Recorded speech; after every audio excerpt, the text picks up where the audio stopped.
hopefully you've been thinking and praying about how to emotionally and mentally detox over the past couple days. Hopefully you've been starting to think about what foods you should be incorporating into your life. And thank you so much to everyone who's contributed by purchasing the Detox Food Plan Bundle I put together.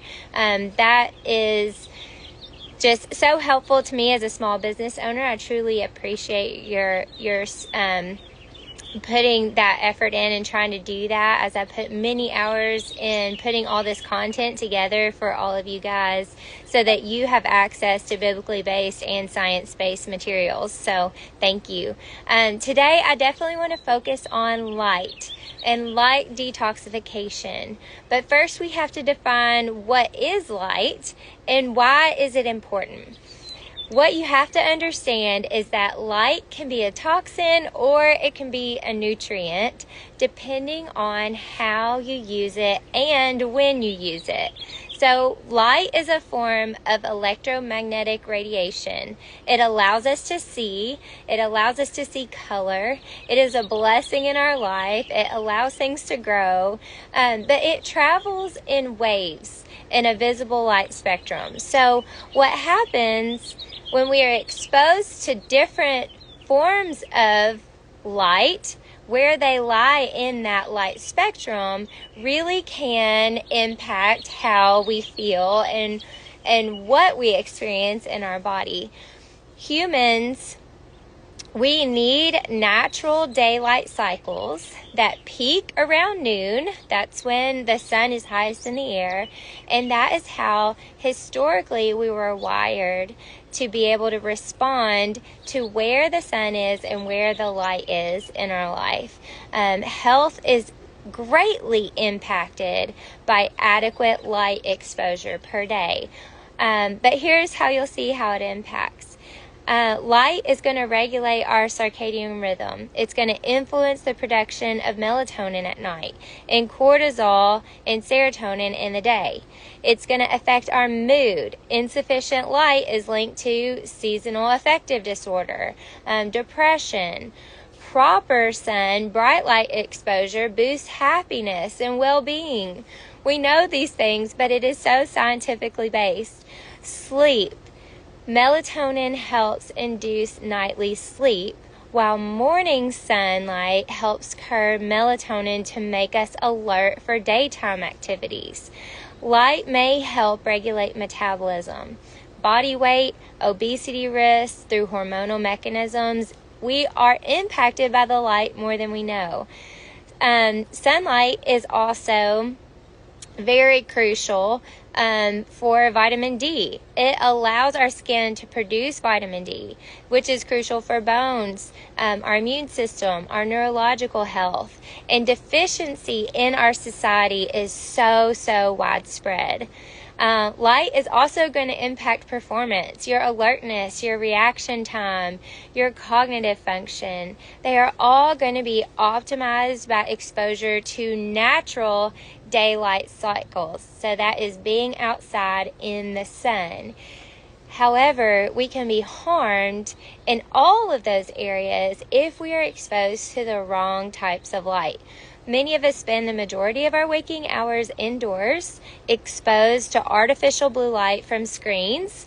While it's convenient, this type of light, where it is on that spectrum, actually disrupts our circadian rhythms and causes problems like disrupted sleep cycles.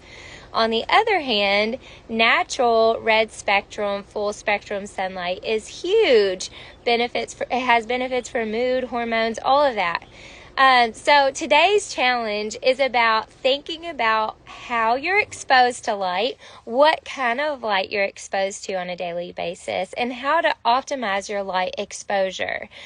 For instance, I always make sure I go outside first thing in the morning. I like to see the sun coming up. I like to get at least 20-30 minutes of natural outdoor light first thing in the morning, because that is what sets you up for a good night's rest.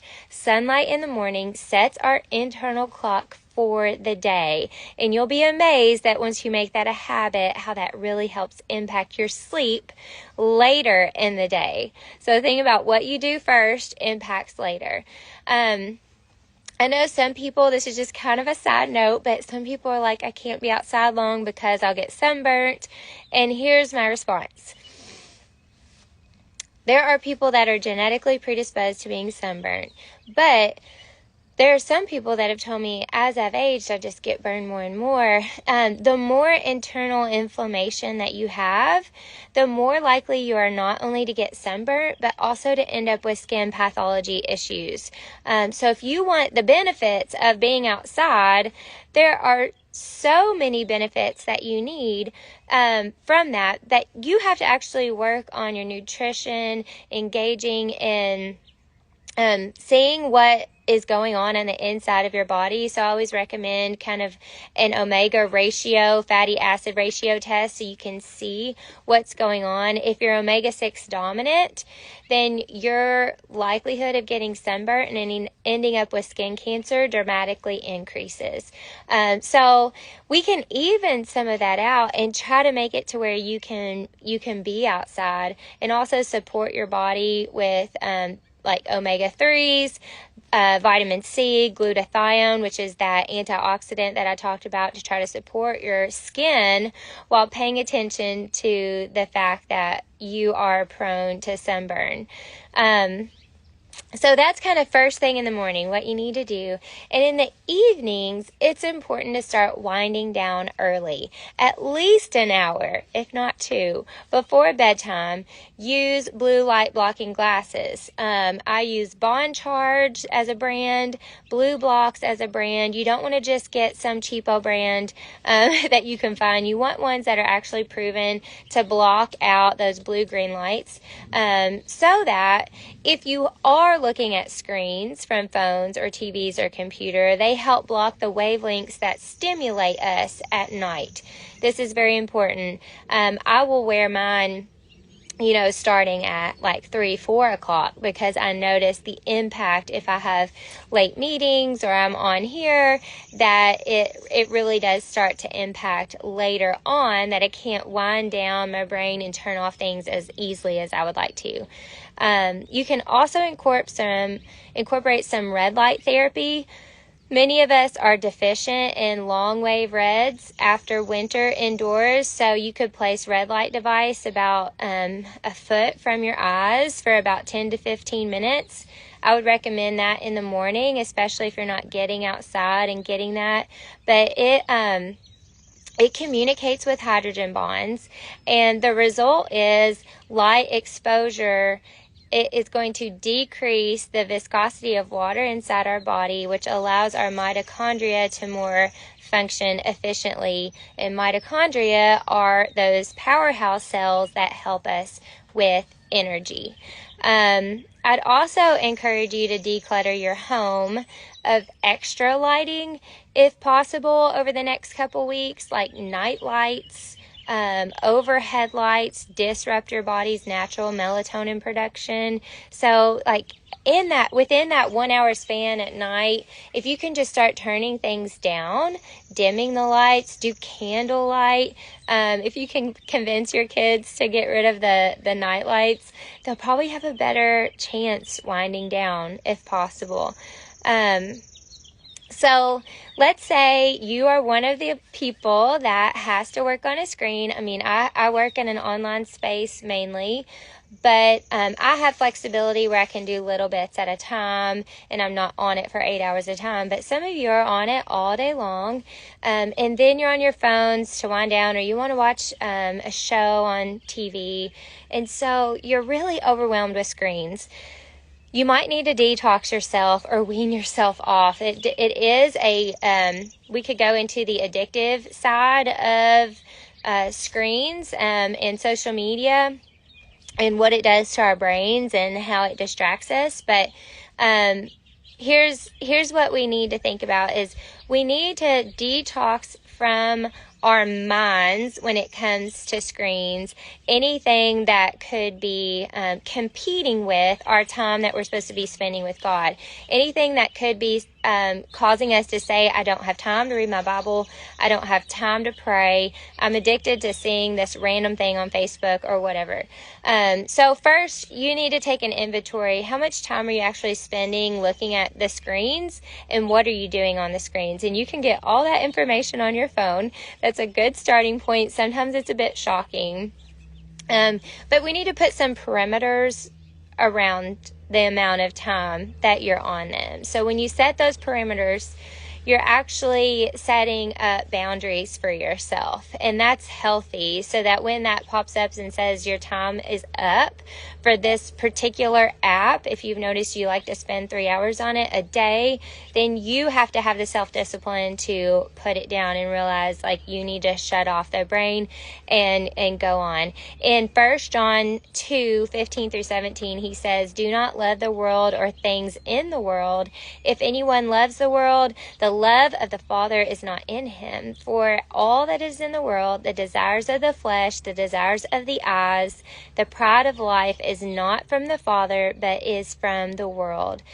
And the world is passing away along with its desires. But whoever does the will of God abides forever. So the lust of the flesh is that pleasure. Lust of the eyes is usually defined as like materialism, possessions, and then the pride of life is self-centeredness or your status. And man, looking at a screen can really conjure up some of these sins really fast. We start to zone out. We start to watch things we shouldn't. We fill our minds and our hearts with things that aren't biblical or aren't of Christ.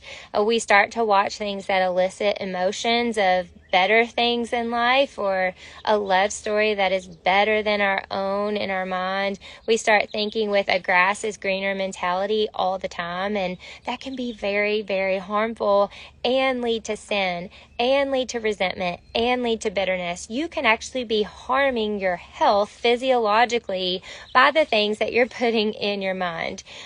We start to feel unsatisfied with what we have and discontent, and we can become very self-centered and only feel our worth with the amount of likes that we get or the positive attention we get through social media or the screen. So that's my reasoning for why we really need to pay attention to this. So what can you do instead of looking at a screen that would be helpful to your detoxification process, mind, body, spirit, that would be helpful to your health overall? First, read through the Gospels, read through the Psalms, read a book that is just for fun. Like, I would love to watch the show All Creatures Great and Small, because it's like this farm life vet outside. It's super fun, but I don't want to watch it at night. That's really the only time. So I'm reading the book, and it's just as fun. You could have family game nights. You could have friends over to play cards. You could do a challenging puzzle. You could go hiking. You could play frisbee with your dog. You could organize the garage. You could build something or try a new recipe. You could do a prayer walk around your neighborhood. You could start a garden or paint a picture or learn to knit or pick up that instrument that you used to play that you never make time for. You could go to bed 1 to 2 hours early. You could get a telescope and look at the stars, do a bonfire. You could start a gratitude journal. There are so many things that would be helpful to your health other than looking at the screen. Set those parameters for yourself. Use your screens wisely. They can be obviously very powerful tools for communication, but we have to detox ourselves from the things that are starting to distract from the things that we really need. So just a few takeaways to detox ourselves from light. We have to try to get rid of screens. We have to get outside the first 20 to 30 minutes of the day and receive the light God has given us as a good thing. We have to use light to our advantage. We have to change some of the lighting in our homes and take advantage of being outside as much as possible. We have to we have to give these lighting tips a try. So do that over the next couple weeks. Let me know what you're going to be implementing. Let me know if you notice a difference in your sleep and your mood and your energy levels. So I am hoping you guys have a bright afternoon and you get outside today, and I'll be talking to you again tomorrow, where we're going to be talking about removing toxic household products.